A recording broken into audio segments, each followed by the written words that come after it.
Chris coming to you from the future, baby. Now let me take off these sunglasses because we're inside. That way I don't look like a tool bag. Hello and welcome to all the new subscribers. I've gained like 250 subscribers since my last video, and there's a lot of you that probably have no idea who the hell I am.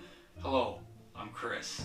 Thanks for subscribing. I hope I can keep you entertained enough for you to stick around because I have all kinds of sick ass ideas. Boy, it's gonna be a fun channel. It's gonna be a good time. Now the fish house is looking freaking sick. This is a little bit further than where you guys are gonna end in this video because I did have to break it up into two parts because otherwise it would have been an hour-long video, and realistically no one's ever going to watch an hour-long video. Most people probably aren't even going to finish this 20-minute video. But if you did, put down in the comments, I watched the whole video, and then I'll know that you're engaged, and maybe I can get ideas of what you guys want to see. I plan on doing a full time-lapse video from start to finish. If you missed the first two videos, just go back and watch. I also plan on doing a walkthrough video when it's all done and explaining all of the fine details on like how much amp draw I have on all my accessories and all that. Any other specs that you guys may want to know. I'll tell you everything, okay? But in this video, we're basically just going to do most of the finish work. All the painting, the building, the cabinets, all of that stuff. Showing you how I turned a bunch of reclaimed materials, aka other people's trash, into something beautiful.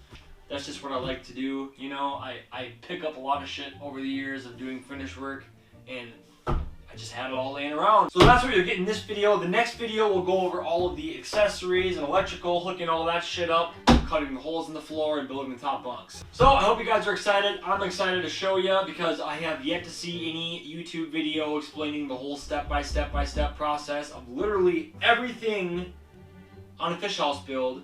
I've been excited to do this my whole life, and I have yet to see a video. I've been looking for years, trying to find someone, going through every little thing, and I mean, maybe there is a video and I missed it, but I doubt it because this is something a little bit different, and there's a lot of people out there that just want to see it done, and they want to get ideas, and they want to know how you did everything. So I'm going to show you, but you have to watch the whole video.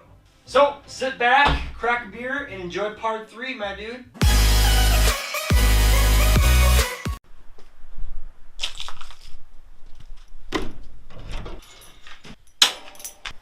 Oh heck yeah, bud. How's it going, guys? Welcome back to the channel and to episode 3 of the fish house build. Picking right back up where we left off, baby. We got all the wiring done, all the insulation done, the roof done, the drop axles done, insulated the floor, put the new flooring on, and now we get to do one of my favorite things ever, and that's interior finish work.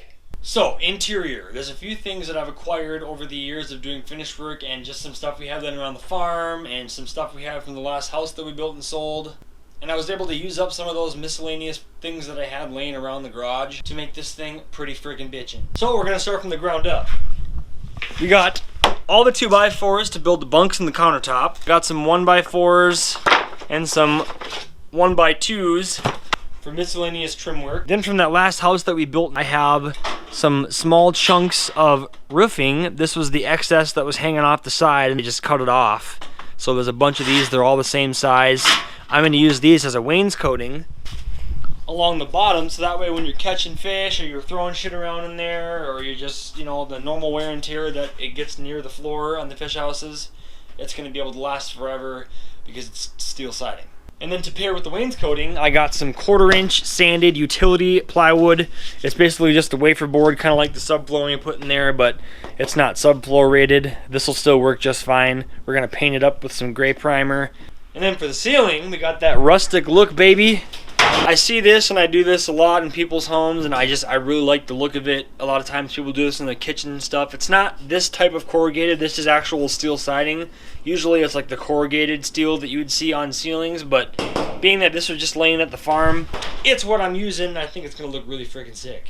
A few other things that I actually got from the dumpster at my day job, which show that my hoarding tendencies have came in handy this time. So for my day job, I do engineering and drafting, design work, stuff like that. We were renovating our office, and we got rid of a bunch of old desks and drafting tables and just random stuff like that are all matching color, and they were just laying in the dumpster. So I'm like, I'm gonna go get those. And to my friends that were giving me shit for holding these tables that I got out of a dumpster for so many years up in my shed, I knew I was going to use them. And then exactly like that, I I got a chunk big enough to make my dinette table out of with the same rubber coating. I actually made my whole entire workbench in my garage out of this stuff too. So I got a big one here, this whole countertop, all the way to here. I saw this in the dumpster and I'm like, bruh, I'm taking it.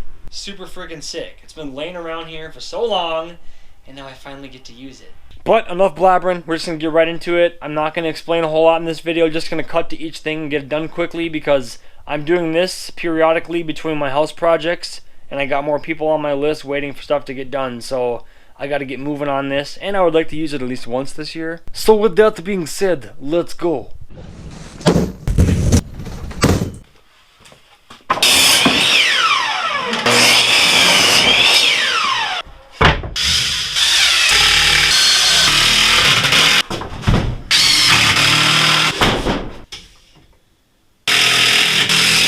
Next day, we're working on the counter. So I ran out of 2x4 studs, and with coronavirus, lumber is insanely fucking expensive right now, and I don't feel like going to buy anymore. So I used up some extra 4x4 posts that I had laying around from when I built my deck, and I just got a series of 2x2s in the garage laying around from another project as well. So I'm going to build my whole entire counter / cabinet system out of all that so I don't gotta buy any more studs. Using what we have, baby.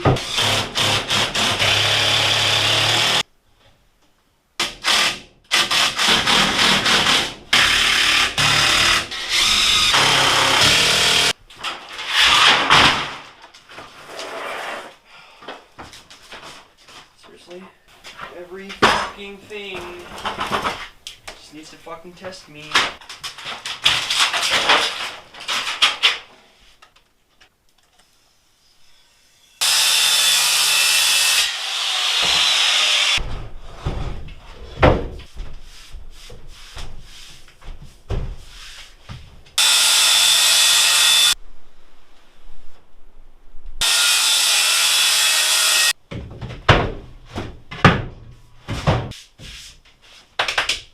Sweet!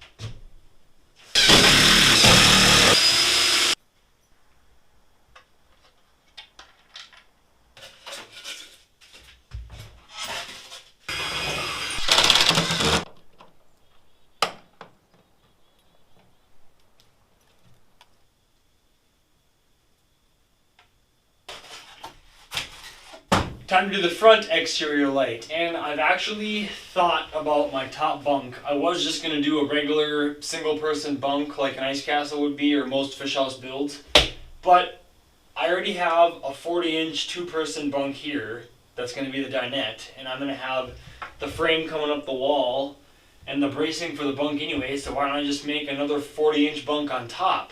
A lot of times with bunks you don't have a lot of headroom and it's just hard to use my space up with a slant roof like this, but I have a sweet design engineered in my head for my top bunk, so it's going to give you the maximum amount of headroom you can get, and I can still do a 40-incher and sleep another 2 people, so I can technically sleep 4 people in this little 6.5 by 10.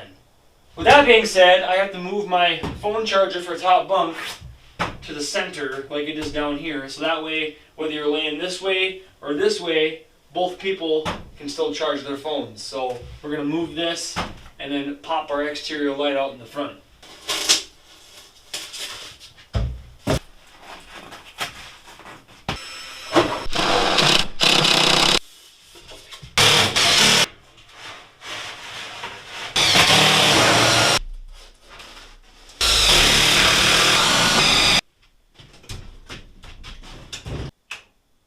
There we go.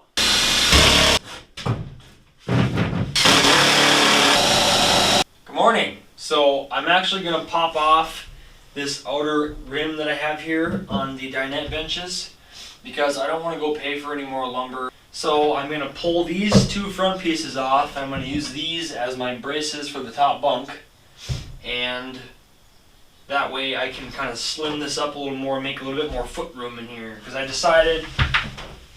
discovered when you're sitting here and you have your feet all the way back, you know, it's kind of close to where the next person's foot would be. And since I'm already here building, I might as well just make it the way I want it. So.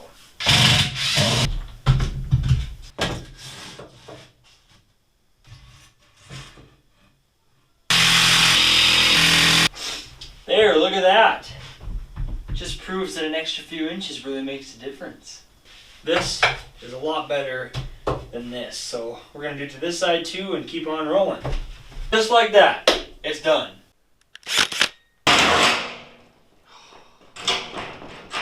What the fuck? GoPro, stop recording.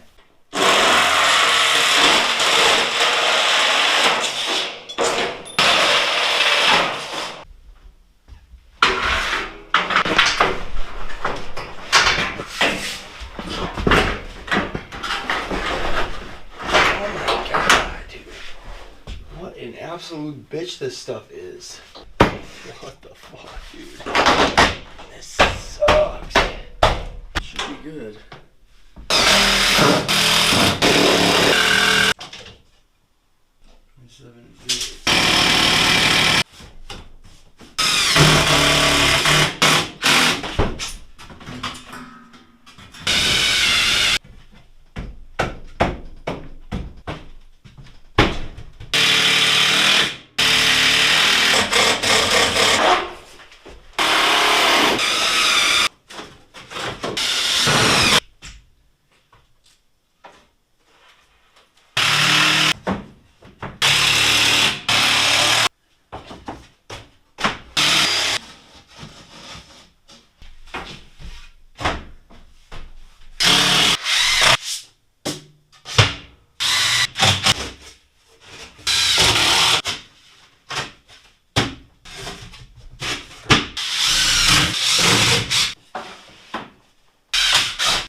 A little bit of these planks for my pallet wall pantry build, and I'm going to use the dark mahogany ones to face the cabinets and face the dinette benches and face the bunk supports.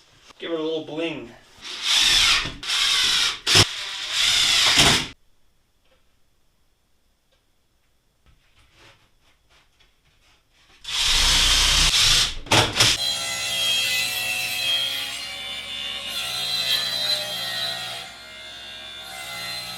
Came over to the wood shop and Dad helped me cut the edge caps for the steel, the wainscoting, so that way those sharp edges aren't sticking up. So this will just sit right against the wall. The steel will be tucked behind here.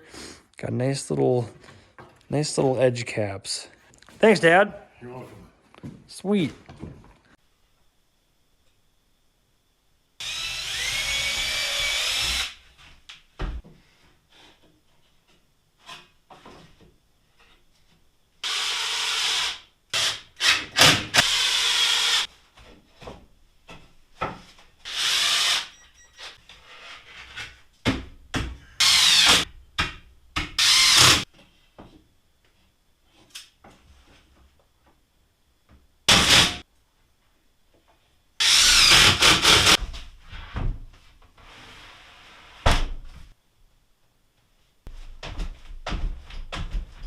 Okay, so table bracing. I don't have that bracket on the wall like the ice castles have, and I don't have the boat pedestal either.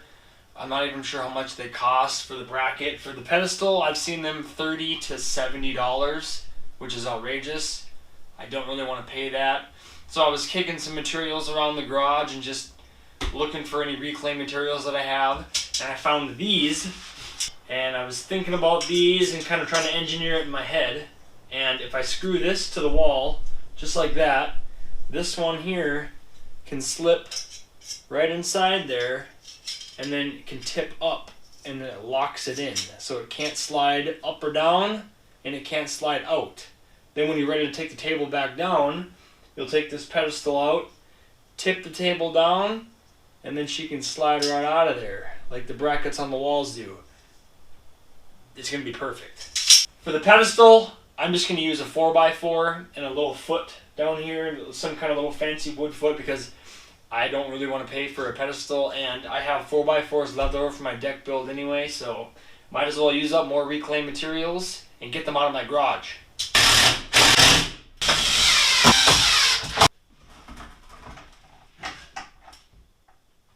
Hell yeah, dude, it worked. Oh. This is sick.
She's solid. And just like that, guys, got me a collapsible table leg and a wall mount for free. Man, it's getting late. I think I'm gonna go to bed now.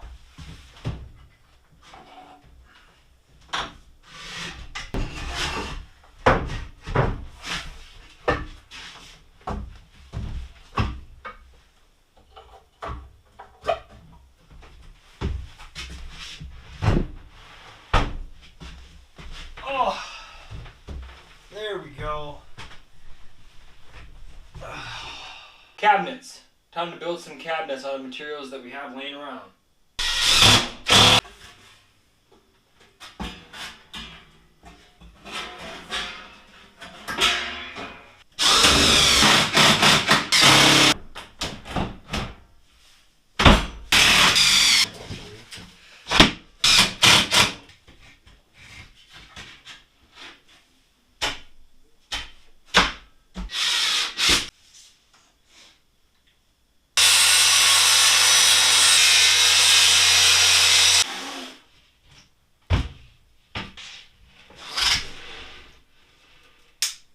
For my hinges, I picked up some self-closing hinges. So they have a little cam in there on some springs, and just, it's actually pretty hard to close them. So this should keep the doors shut when you're bouncing down the road.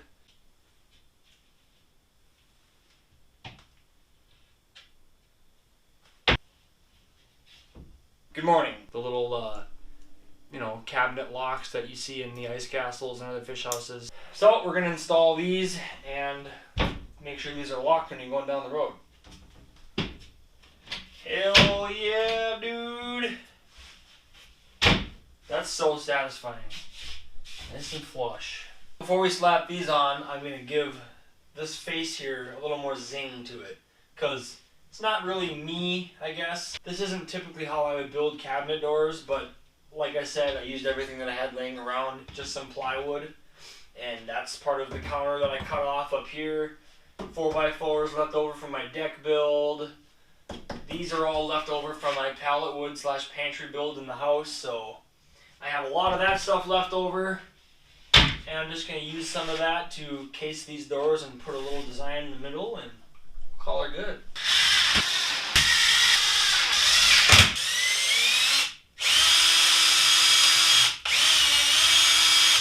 What the fuck is going on, dude? Oh.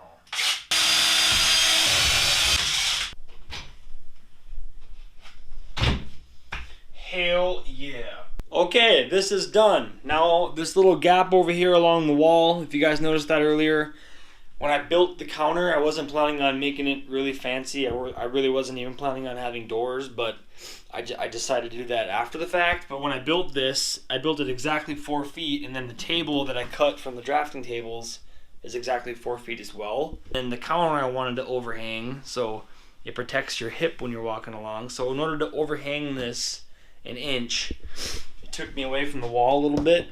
It's enough to get a 2x2 in there, so I have that trim there anyway. So I'm just gonna take a 2x6, stick it in there, and then we'll make a little shelf, maybe about yay far out.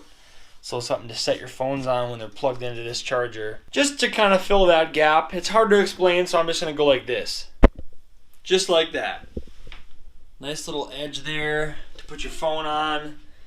You can charge them up on here. Then when you're preparing a meal or something, or you got something you don't want your phone in, you can keep it all down there. Looking pretty freaking sick. So the next step before I can put any of the accessories on and the switch panels on is paint. What I picked up for my paint is Kills brand floor coating. So people use this to texture and refinish decks or concrete or like a pool surrounding, sometimes walls, but it's a waterproofing agent. It's gray. It'll look really modern and pretty. Gray is the color I wanted to go anyway. But this stuff is a durable, mildew resistant finish, waterproofing, and solid color coating. So this is going to work great to help preserve the wood and not let any moisture soak into it from the inside. The outside will be able to vent because it's got house siding, so that's got all the little divots and air holes. The moisture can get right out that way, but on the inside, I want to try to preserve it as much as I can and protect it. So we're going to paint up all the trim black is what I'm thinking, and paint up the wall panels this pretty gray.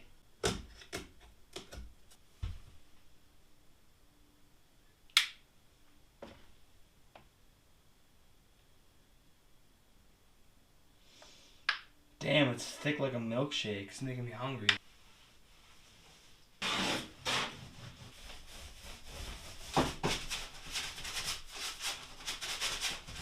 Finally, all the friggin' gray is done. Since it is a textured paint, I will say, if you're going to use the Kills brand sealer, just don't even bother buying brand new rollers.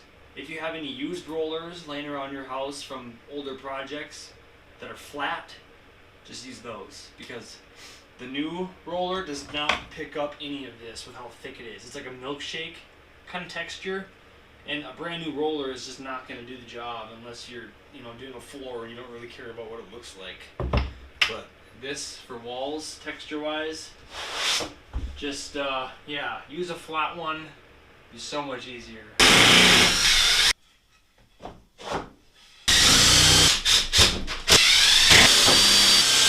Now I gotta paint all the trim black, and for that I picked up some exterior paint, already pre-mixed black, and it's got a low temperature application so it can stick real good where the spots are kind of drafty in here.